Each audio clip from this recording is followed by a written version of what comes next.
Hi, this is Arik, And Aurelia. and we're here to talk about life and interesting things. Also, we think, but in the end, you will be the judge of it. Either way, what we have to talk about today is Ageless. Right, so can you believe it? We're already on episode 20. Wow, that means like we did this for 5 months. Wow, yeah, and also, we've been doing the Speechless podcast also, so really, it's more podcasts we've done all together, because Speechless is actually our really intense, in-depth, behind-the-scenes version of Ageless, where it leaves you speechless, but between the two podcasts, it's been really an amazing journey. So episode 20, 20 is a really intense number, right? I love it. But with the podcast going on, I think, that's the first thing I kind of want to talk about is just like stress management, because I can just tell you with the podcast, I've had for myself an increase, probably double workload in terms of deadlines of things that I need to get accomplished. Many of our employees are on vacation. Unexpected changes where like so many things are being doubled. Our fur baby just had a simple operation, which is also taking up a lot of energy and attention. And then everything with Corona. There's just like so much going on, but I don't feel the pressure. Sometimes I do, and I think that's what I want to talk about is like how to handle stress. Like when there's so many things going on, and like there's stress, like there's good stress, and then there's like stress that comes from drama. Well, Or how do you want to? This was like many different stresses in one sentence, or paragraph rather. Like, I would want to address the first one, which is the stress that comes like with time. You said like this is so much and this has doubled and this, like this sounded like a time pressure stress. And my standard answer for that, and this is the reason why you say you don't feel the stress, because The pressure, you have, yeah. or the pressure and thereby no stress. Because you have heard me say this for years and years and years, time is my servant, not my master. And we're thankfully living a time, where there was Einstein telling us about the relativity of time and how time is bendable, how it is not fixed, and the way we make it fixed is through clocks. That we go by these units that are defined, and the more often you look at a clock, the less time you have. But if you're just focused on the task and not on time, then time will just bend around that. Yeah. Well, it's really interesting you say that, because 2 points that I hear you say is like you're talking about service, like being time is my servant, which I think is interesting because we're in the month of Virgo, and that's an archetype of service. And then the other thing I hear you say is like talking about time, and for me, like astrology, as an astrologer, is the science of time. Time interpretation, not so much time tracking, because you can interpret things that then will hit, like a train will arrive at 12:20, right? And so that's God willing. God willing, yeah, God willing. That's always in there. Yeah, and in one piece, that's where the interpretation, like what could go wrong? Yeah, exactly. But yeah, so service. Actually, no, I want to just have a small comment on that, because that's exactly what people focus on who experience the stress of time. They focus on all the things that could go wrong, meaning like all the things they will not achieve in the allotted amount of time. And thereby wasting their time. And thereby wasting it. You're literally wasting time. Yes. And so that I wanted to make this small annotation to what you said. So you're wasting time when you're worried about time. Yes. Because you're worrying, which is a waste. Yes. And that's not being... Because, if time is your servant, but you also have to serve time. Sometimes you have to serve time, and then time is your servant. Like, it's service. It goes both ways. It's not just one way. Like, serving time could be, in the way I, as like from an astrological perspective, is with patience. Yes. I mean, if you're a good master, then you obviously would have patience with your servants. So, yes, I agree with that. Mm-hmm. But like serving time sounds like a prison sentence. Yes, it does. But we just cleared that up. When judges, I think I said that before, but like when judges sentence someone to 500 years in jail, that's like for lifetimes, right? Like you might be like, obviously no one's living 500 years anymore, but then like when you reincarnate, that prison sentence is still with that person. I know. And then it'll manifest in different ways. Like maybe they'll be imprisoned in a relationship, or they'll be imprisoned to a job, or they'll be imprisoned to, God forbid, like an illness or something. Like that prison sentence is always there. So I only bring that up because I want to inspire people to never judge.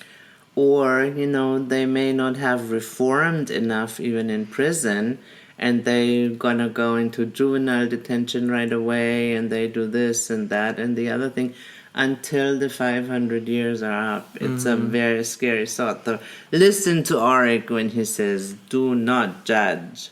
Yeah, and I think that's like the next thing I wanted to talk about is like, I get sad, and I guess I wanted to really ask you about that, is like people who are like on the spiritual path, and then they get caught up in politics or like what's going on in the world, and then they become completely different people, like as if they forget everything they've learned about karma. Like politics is the arena where you need to apply your spiritual practices. But why don't people do that? For me, this is actually quite in keeping what now is an issue, because in the same way as we said, time is my servant and not my master, and time will bend around what I do when I'm focusing on the task, then my task is getting done. But if I am focusing on time, then I'm no longer with my task. So anything that's connected to my task and what I have to do just falls by the wayside. And this is the same thing that you just said. Yes, we have observed this with great sadness, that people on a spiritual path, truly on a spiritual path, like once they focus on politics, worldly they no matters. Longer focus on the spiritual things, and so obviously they do forget what that means, because our focus can only be on one thing at a time. I know we think we can multitasking, but this is just not true. This is just waste of time. A waste of time, exactly.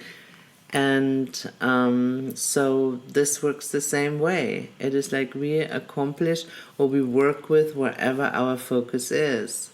So how does one waste time? It's like we keep talking like all these ways you can waste time. I mean, what I just heard you say is like it's really interesting. Like, okay, so you have focus, and you cannot multitask. So of course you need to focus on your spirituality, because it's not just politics, but it's also in career. It's also with family. Like relationships. Like people, like they're on spiritual path, and like they take the quote unquote me time, which is not spirituality. Okay, It includes me time, but it is not me time. It is like more I time, right?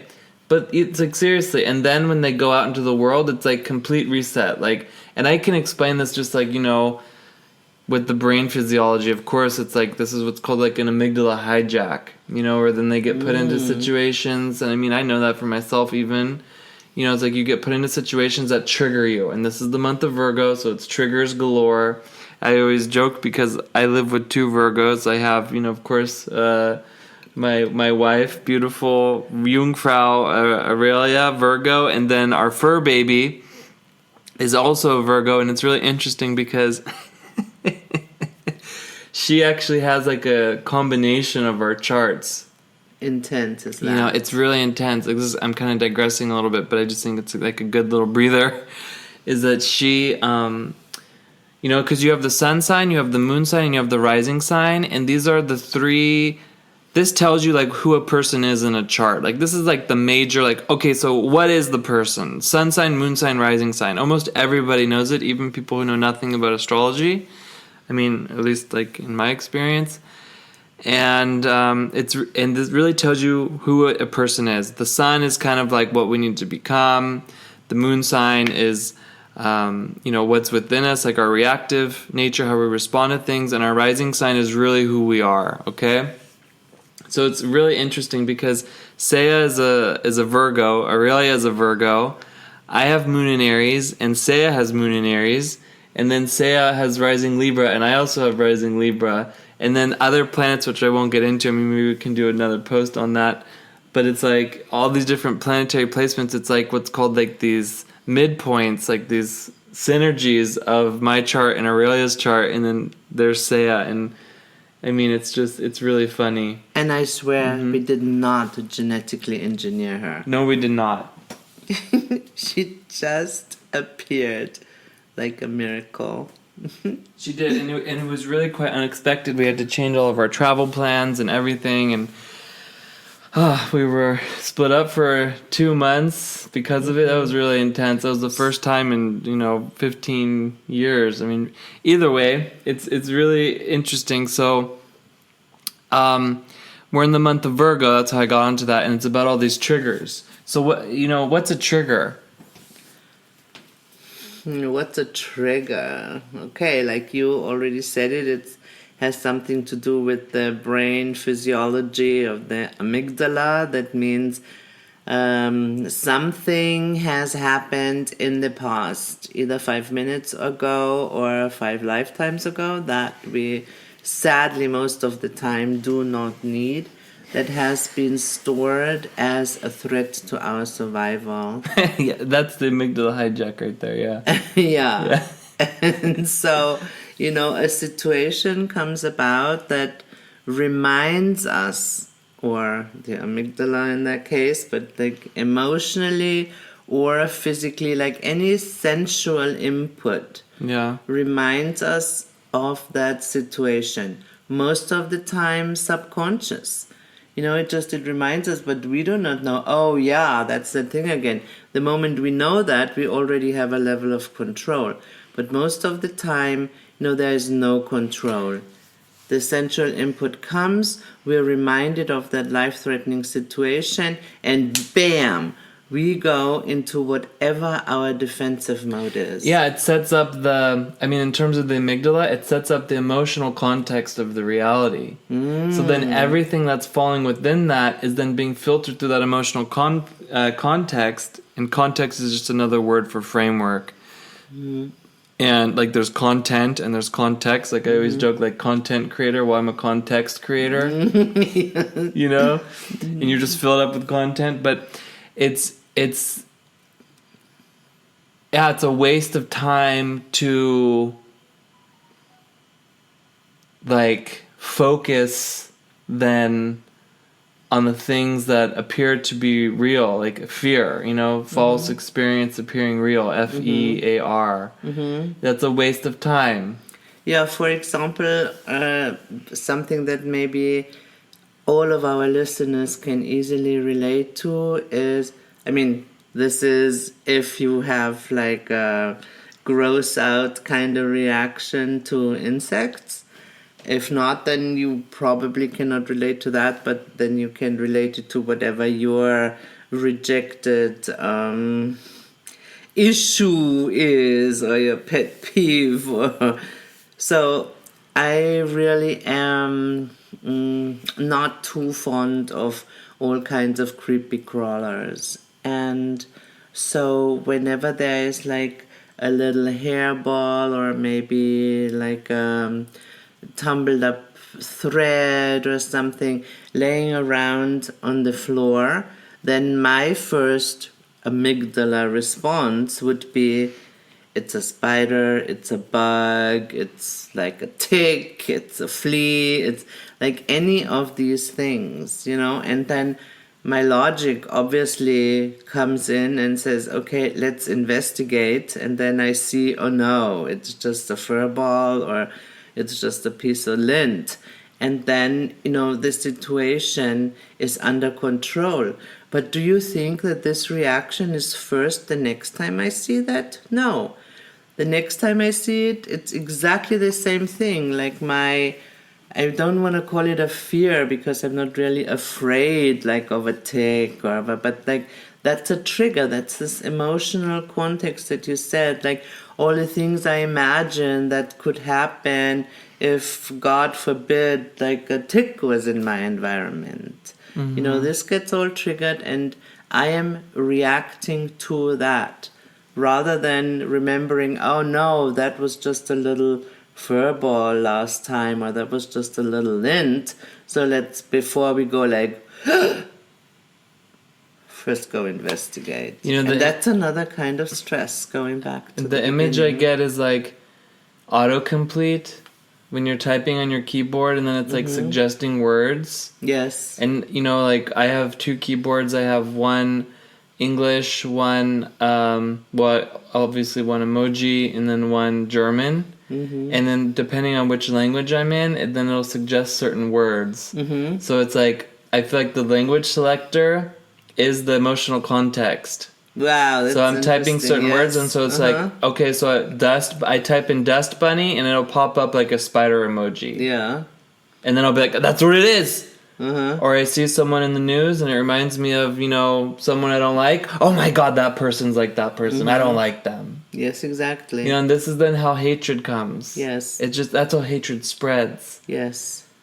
So think about that. We'll take a quick break, and of course, please, you can listen to the Ageless Spotify playlist to help you digest some of these issues that we're addressing here, and we'll be right back after this. This episode of Ageless is brought to you by Speechless, our unique podcast that will, leave you speechless. Search for it on Patreon. Okay, so we are back with Arik and Aurelia, and we're talking about stress and time and judgment. And I feel like what I really wanted to address again was just like how people lose themselves, just completely lose themselves when dealing with worldly matters, spiritual aspirants, people on the spiritual path. Yeah. I mean, you've seen that, right? I have seen that, and I have also seen that then hopefully, when they have explored that dead end of the material environment enough, that then they come back. But I mean, that could take lifetimes. Yeah, it can. And I mean, I'm pretty sure you have heard me say, or even maybe remember, maybe I might have even said it to you in the beginning at times, is like, I don't care if you change today or tomorrow or in 500 years, because I have all the time in the universe. And so here we come back to, time is my servant. Like for me, it's really, it doesn't matter. It is the suffering of the other person. And it's their free will who makes them choose like the material over the spiritual, and put all their spiritual achievements on the back burner because all of a sudden, maybe I said something they didn't like, or, like they have to break through their next ceiling, and that's just like, nah, life just has become so comfortable. I worked so hard to achieve some sort of balance, and now I'm finally here, never understanding or remembering that all I teach about, or Arik, that you also teach about, is like, it's not about balance as a comfort zone. It's like, no, moving forward and exploring and finding out more things about who we are until we seriously are liberated. This is always coming with a little price of discomfort. Beautiful. Beautiful. So, like, what's balance as a comfort zone. That's a mind blower. I'm writing that down for a next podcast. But meanwhile, like, what's a way that we can like optimize time to help that transformation? Here we go again. This is so ingrained in our thinking. And thank you for using that phrase, so that I can talk about it. We cannot optimize time. Time is time, and time is optimal. And why is time optimal? Because it bends to our needs. And if time sees that, my focus is on time itself, and I won't have enough time and I can't get it done, and time is too fast or time is too slow, or this, time will just do that, because time is my servant always. Mm-hmm.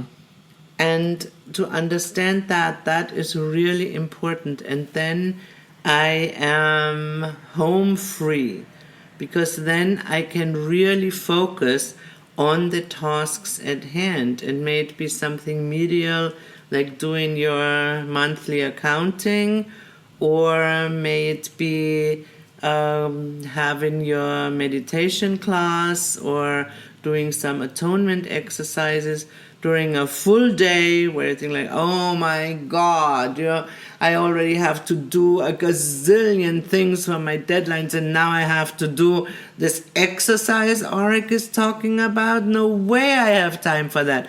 And time says, well, here's no time for that. So there it is. There it is. I can actually testimony that, like, when I like, I had these challenges before, like oh my God, I have so much to do, like I don't have time for atonement, and then I would do the atonements, like really spend the quote unquote time doing it. I was like, wait, what do I need to do? Like, everything just got taken care of. Yes. Like, it was seriously magic. I can't even tell you how many times this happens. Yes. And also, like, I laugh because, like, I have this disclaimer, like, with my sessions, like, quality, not quantity. Yes. Like, I can look at a chart and be done, like, seriously, 5-10 minutes.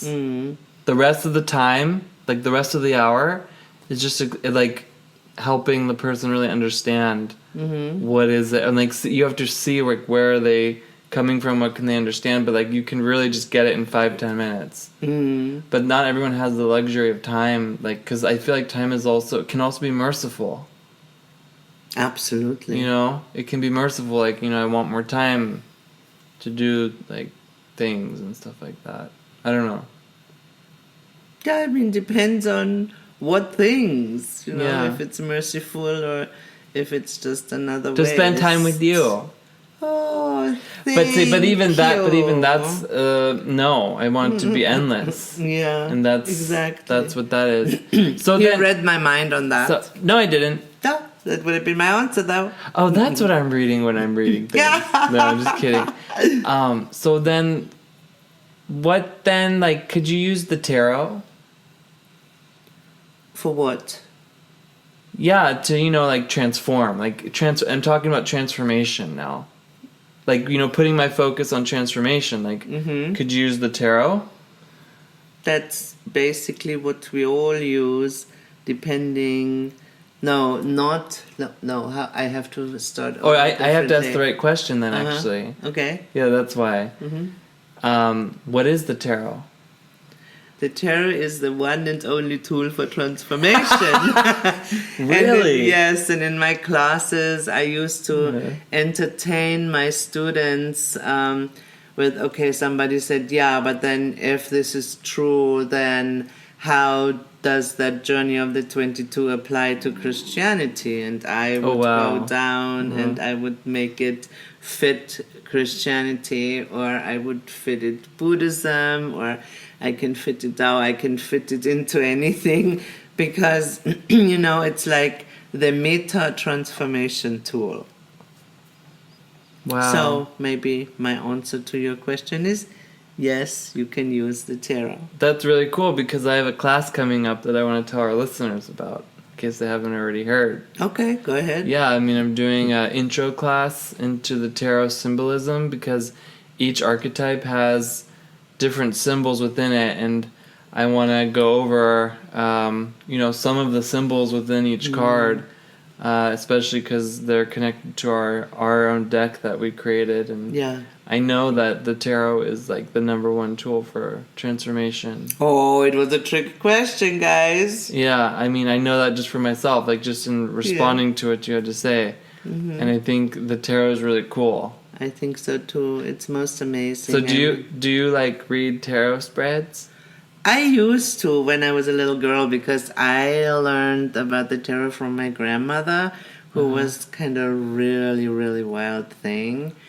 And so she taught me that, and then of course I had to practice like little readings so that she could see how I would understand that. But I gave that up, I think, in my early 20s. And I realized that no, this is so much more than a tool for divination. And also I have to say, because I had some really bad experiences then with some energies that, found their way into my life that I had opened by divining. No. Uh-huh. No. Yeah. Uh-huh. I never heard that one. Yeah, you actually didn't. I know this is true. Whoa, do you want to share it on the podcast? Do you want to save it for later? Not Okay. Yeah, we talk about it later. But it's really interesting because with divination, I changed the word to divine nation. Yeah, I love that. How you changed that. Yeah. And that's where we all need to go. And the tarot is going to be the tarot brick road into it. Ah, yes, beautiful. So you guys, I hope you enjoyed this episode of Ageless. Please subscribe anywhere podcasts are heard: Spotify, Google, Apple Podcasts. We even have a YouTube video on there as well. So please check us out and sign up for Speechless if you want some more in-depth behind-the-scenes information.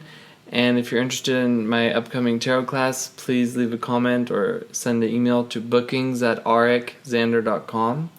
And this has been Arik. And Aurelia. And you've just listened to an episode of Ageless. Ageless. See you guys next time. Bye.